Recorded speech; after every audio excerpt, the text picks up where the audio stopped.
think if Canelo was using the jab effectively, hard, the guy wouldn't have been able to come in because the guy was coming in because he wasn't worried about Canelo's jab. So he got more aggressive and he got brave. If you're not jabbing, he has no defense. I really don't care how big Crawford is. If I'm Canelo, I feel disrespected. You know, coming up 2 weight classes, you haven't fought at 68. We don't know how your body's going to react. He's got the heart, he's got the speed, the skills, and he's going to go out there. I was thinking he put up a good first 6 rounds, but then Canelo will start picking it up. But now I think Crawford will go for I'm picking Crawford to win now. Mike Tyson expresses deep concern for Canelo's future, warning that a loss to Terence Crawford could be damaging. He points out that in previous fights, Canelo has not used his jab effectively, which often allowed opponents to gain confidence and close the gap. Tyson advises that Canelo must adjust his jab strategy this time, using it with more precision and consistency. He's not going to jab, the guy's going to walk right in on him, like he did. Next fight, use your jab, different fight. Well, he was really basic, you know. Veteran boxing analyst Teddy Atlas acknowledges that Canelo Alvarez has faced a long list of top-tier opponents across multiple divisions, giving him one of the most extensive resumes in the sport. By contrast, Terence Crawford has not fought as many marquee names that the public often expects from a fighter of his caliber. However, Atlas stresses that true greatness is not always measured by the size of a resume, but by the quality of skill and adaptability a fighter demonstrates in the ring. In his view, Crawford's mastery of timing angles and ring control will allow him to overcome the physical advantages of— Maybe he's a little overrated. Terence Crawford versus Canelo Alvarez at 168 pounds. Canelo's really good, really good. But I think Crawford is special. I know he hasn't fought the resume everyone wants, but you have that or you don't have that ingredient. I think he has it. Canelo's really good. He's tremendous. But could he be a tiny bit overrated? The greatness is within Crawford. It's in his desire. It's in his mind. It's in his makeup, where he came from. I know he's moving up in weight class. Can he carry it? You know, but those intangibles, I believe that he has. The stakes for Canelo Alvarez in this matchup extend beyond a simple win or loss. Terence Crawford is moving up 2 weight classes for this fight, which presents a unique challenge, but also places squarely on Canelo. A defeat under these circumstances would invite criticism, suggesting that Canelo could not overcome a naturally smaller opponent, despite his size, strength, and experience advantages. Such an outcome would raise questions about his current standing in the sport, and potentially damage his reputation as one of the best pound. No, I really don't care how big Crawford is. If I'm Canelo, I feel disrespected. You know, coming up 2 weight classes, you haven't fought at 68. We don't know how your body's going to react. And you just think, you know, you just going to come up and beat me. We seen it with Charlo, his videos, how he was looking, you know, moving around the ring. And everybody thought, you know, that might work. And we saw what happened come fight night. Crawford is a skillful guy. But, like, who has he really beaten? Spence. After Spence, you know, now all of a sudden he can jump up 2 weight classes and beat Canelo. I don't see it. If I'm Canelo, I would have to make a statement with Crawford. Canelo cannot lose this fight. He shouldn't lose this fight. David Benvid speaks with confidence when he describes Terence Crawford's place among the elite. He views Crawford as a fighter operating at a different level of technical skill and mental sharpness compared to most boxers in the sport today. Benvid praises Crawford's ability to seamlessly switch stances, maintain composure under pressure, and dictate the pace of a fight regardless of his opponent's style. He believes this combination of poise and technical precision is what makes Crawford such a difficult puzzle to solve in the ring. For Benvid, Crawford's edge lies not just in his— Terence Crawford, does he have an opportunity to beat Canelo? I think if anybody has a chance to beat Canelo, I think it's Terence Crawford. His IQ is on another level. He's a great fighter and he's strong. It's just that it's a lot of weight. I wouldn't be surprised if Terence Crawford wins. Wouldn't be surprised if he loses either. Terence Crawford, when he went up against the best opposition, like Errol Spence, he showed what level he's on, what type of dog he is. So I don't know. You really have to let these fights play out to see what happens. He might get hurt. That might activate him to come back strong. Could you still make 68? I don't want to make 68. No, I know you don't. Terence wins 68. Yeah, well, if that's, yeah, I can make 168. Jeff Mayweather highlights the exceptional technical skill that has defined Terence Crawford's career, pointing out his ability to read opponents and adjust his game plan with surgical precision. While he gives Crawford the edge in pure boxing craft, Mayweather is quick to remind fans and analysts that Canelo Alvarez's power and experience cannot be overlooked. Canelo has proven time and again that he can change the course of a fight with a single, well-placed punch, and has navigated high-pressure bouts against some of the sport's biggest names. Jeff warns that underestimating Canelo's ability... It's kind of tough, but if anybody can do it, I think it would be Terence Crawford. I mean, skill-wise, I think he's a better fighter than Canelo, but Canelo is also a great fighter but he owns that weight class that he's in. So I would just say that I think that Crawford has to fight almost a perfect fight to win. Max Kellerman's technical analysis focuses heavily on the jab as a key factor in this fight. He notes that Crawford's jab is among the most efficient and accurate in modern boxing, enabling him to control range, set up combinations, and disrupt his opponent's rhythm. This ability to dictate pace through a well-timed jab has been central to Crawford's success. Kellerman contrasts this with Canelo Alvarez, whose jab earlier in his career was a weapon capable of neutralizing aggressive fighters. In recent years, however, Canelo's jab has... I'll give you a list of attributes and then tell me who do you feel is best in that attribute. First attribute, best jab. Crawford. Best defense. Crawford. Nowadays, Crawford. I would say early in the fight, Canelo, and earlier in his career, Canelo. But he hasn't been that kind of fighter in recent years. Although Crawford is also hittable. With any fighter, when you talk about their defense, the question is not, can they be hit with a shot? You take punches. Everyone, the greatest defensive fighters ever get hit. Pernell Whitaker, Willie Pep, Floyd Mayweather, they all get hit. The question is, can you hit them with combinations? And both guys are hard to hit. With the two-piece, hard to hit. So who has the best footwork out of the two? In terms of cutting off the ring, last fight notwithstanding, Canelo has gotten much better at cutting off the ring. Gary Antoine Russell points out the cultural and stylistic differences that often define boxing matchups. He notes that Canelo Alvarez embodies the traditional Mexican fighting style, which blends calculated pressure with powerful body shots and counterpunching. In contrast, Russell says, Terence Crawford brings the rhythm, fluidity, and defensive awareness often associated with the styles developed by African-American fighters. This stylistic clash creates an intriguing dynamic as each fighter will attempt to impose his own rhythm while neutralizing. Canelo, he has mastered his style. Now, typically, Latinos, they got their own style versus melanated black people having like more rhythm, more flashiness and panache to their stuff, more swag. Yeah.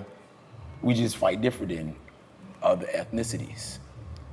If you want to throw Amir Khan in there, his ethnicity, he was in and out. Yeah, that's the European kind of style. Textbook, you know, but that was his style. Canelo got his style and he mastered it. Terence Crawford cannot take nothing away from him.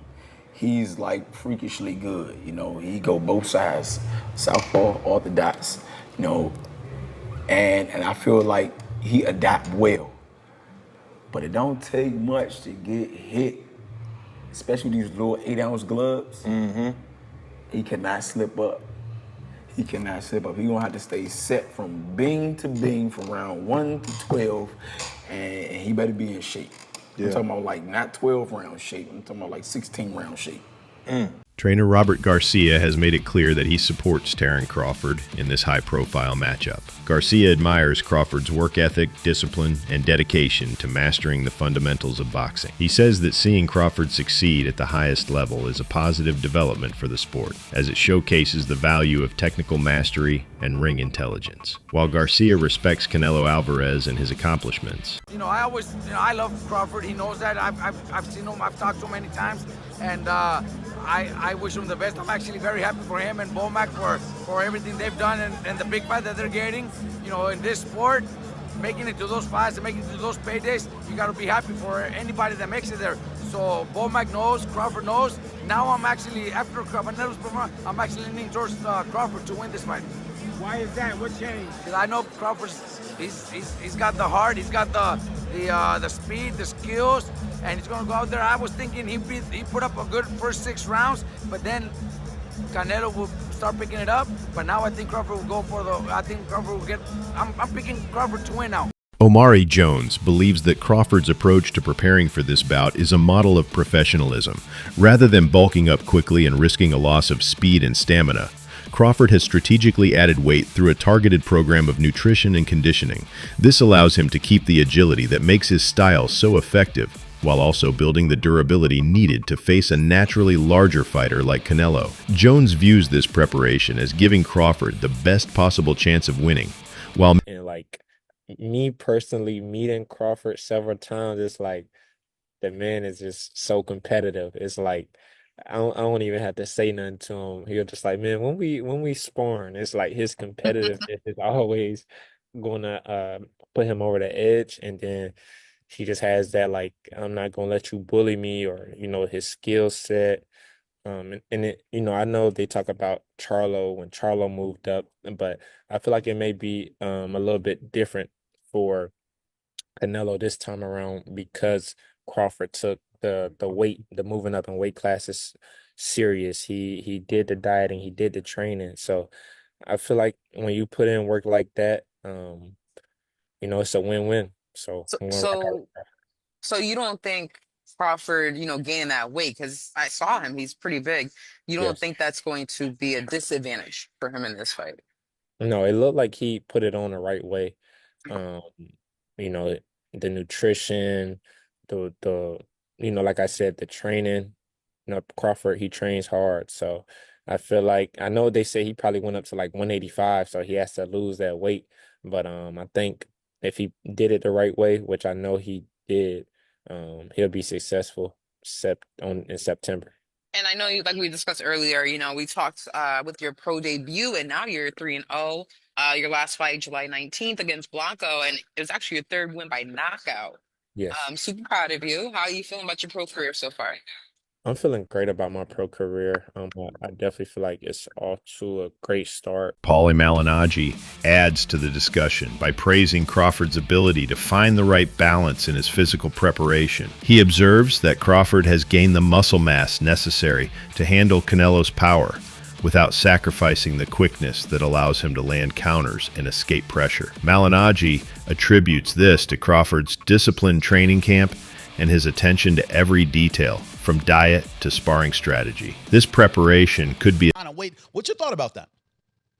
Yeah, I mean, well, Roy Jones is Roy Jones, but also Terence Crawford is Terence Crawford. But John Ruiz is not Canelo Alvarez. So that's another aspect of that comparison. And yes, to exactly what the champ said, exactly what Abel Sanchez said, you're going to put on weight, you're going to be a different fighter. And I can say this even as a fighter as myself, as I've gotten heavier in my retirement, I try and move around the gym, it just feels different. And even when you start camp, you feel different in the beginning than you do at the end. But listen, we're still 4 or 5 weeks away. I don't know exactly what Terence is weighing right now. And even if he does say what he weighs, man, he's gone out there and said he's weighed, all types of crazy numbers just to get people to get media to respond. So it's really not really going to know until the fight and we see these guys next to each other. He might look bigger right now, but he might not be that heavy. He might still be in the range that these guys are targeting for the fight itself. Stephen Bredman Edwards focuses on Crawford's mastery of movement as the foundation of his success. He explains that Crawford's ability to manage distance forces opponents into uncomfortable positions, making them miss and leaving them vulnerable to counters. This skill, combined with elite conditioning, allows Crawford to maintain a high pace without tiring across 12 rounds. Edwards believes that this movement will be crucial in neutralizing. He slips. He's really good. But Crawford is just so clutch. His conditioning is so good. They're going to be about similar heights. Crawford's a little taller. He's longer. And I think that Crawford's adjustments in fights are so underrated. He is a master adjuster. He finds something in every fight and just goes with it. That last fight, people talk about he struggled. You know what he found that last fight? A simple jab. He just started beating the guy up with a jab. He finds something in every fight. And he don't fight a lazy fight. Canelo, for as good as he is, he hasn't stopped anybody since 2021. That's 4 years. You know why? Because he gets a little tired and he gets like a little bit complacent. He's a power puncher. Anybody that punched that hard don't want to go 4 years without a stoppage.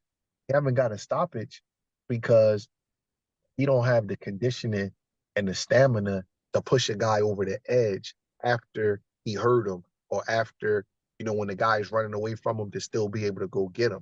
He don't want to go the distance in all these fights. You think he wants to go the distance with Jamel Charlo and John Ryder and Edgar Berlanga and Triple G at 68? He don't want to, but he don't have that extra gear anymore, in my opinion, to get guys out of there. Canelo Alvarez's recent performance against William Skull has sparked concern among analysts and fans alike. His output was lower than usual, and his movements lacked the urgency and precision that had been hallmarks of his prime years. Instead of pressing the action, Canelo often reacted to Skull's offense, allowing his opponent to work more comfortably than expected. This hesitance raised questions about whether Canelo still has the stamina and sharpness to control elite opponents over 12 rounds. Critics worry. And after really the Triple G fight is when we've seen the slippage on Canelo. And over the last 2 years, it's been immediately apparent. It's been apparent straight away over the last 2 years. Canelo's feet have always been slow. He's always been very slow-footed.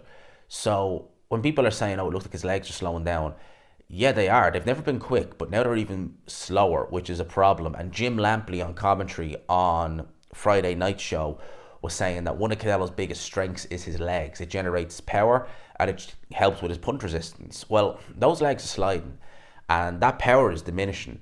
Canelo hasn't had a stoppage win now since he knocked out Caleb Plant in 2021. And yeah, he's dropped some of these guys, but he's not been able to step on the gas and finish them. He's not been able to go through the gears. His gas tank, you can put that into question as well. And Canelo Alvarez, come July, be 35 years old.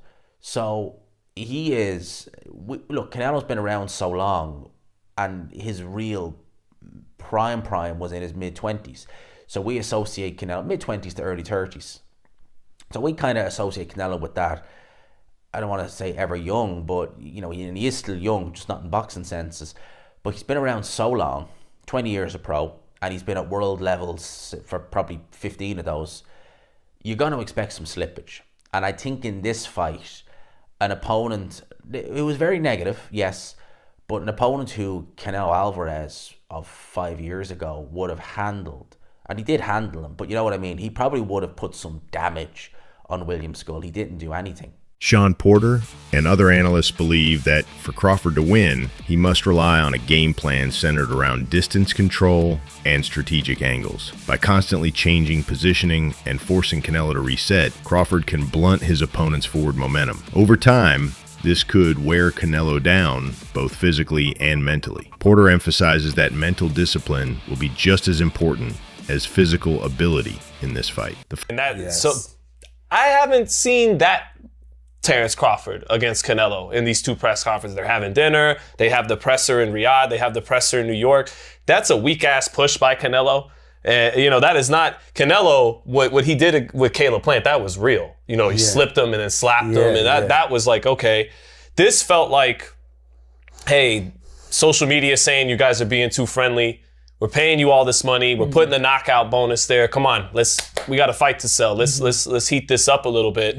Obviously, they're both great fighters, and they're both coming to win. But I don't want to get too deep into it today. But my thoughts on this, the big picture, like what's looming, the fight to me, because I'm the journalist, right, is an afterthought. That's it for today's video. Stay tuned.